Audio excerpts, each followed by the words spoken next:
आसमान में उड़ने के बजाय जमीन पर अटकी इंडिगो एयरलाइंस की परेशानी अब एक गंभीर संकट का रूप ले चुकी है। हालात सामान्य करने की तमाम कोशिशों के बावजूद रविवार को भी देश के प्रमुख हवाई अड्डों पर इंडिगो की 650 उड़ानें रद्द करनी पड़ी।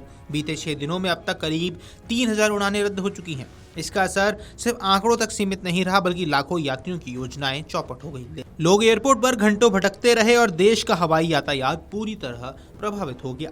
शुक्रवार को जहां लगभग 1600 उड़ानें रद्द करनी पड़ी, वहीं शनिवार को यह संख्या घटकर 800 पर आ गई है। लेकिन रविवार को फिर से हालात बिगड़ते दिखे और 650 उड़ानें अब तक रद्द कर दी गई हैं। आमतौर पर रोज 2300 उड़ानों का संचालन करने वाली इंडिगो इन दिनों सिर्फ 1650 उड़ानों तक ही सिमट कर रह गई है। यानी हर दिन सैकड़ों यात्रियों को या तो अपनी यात्रा टालनी पड़ रही है या फिर महंगे किराए पर दूसरी एयरलाइनों का सहारा लेने पड़ रहा है। इस पूरे संकट की जड़ है नए FDTL यानी कि फ्लाइट ड्यूटी टाइम लिमिटेशन नियमों को लेकर एयरलाइन की तैयारियों में भारी चूक। DGCA का साफ कहना है कि इतने बड़े स्तर पर परिचालन योजना बनाने में इंडिगो पूरी तरह असफल रहा।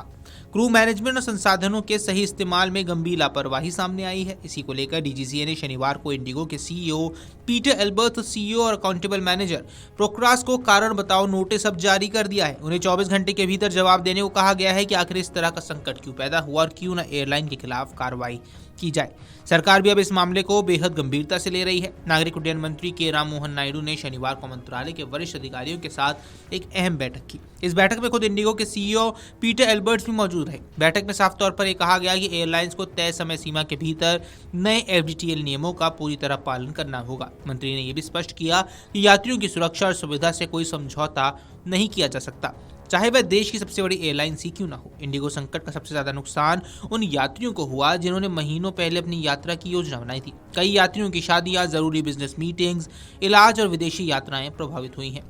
एयरपोर्ट पर यात्रियों की नाराजगी साफ नजर आई है। कई जगहों पर लोग टिकट काउंटर के बाहर घंटों लाइन में खड़े नजर आए, तो कहीं सोशल मीडिया पर यात्रियों ने अपनी नाराजगी जमकर निकाली।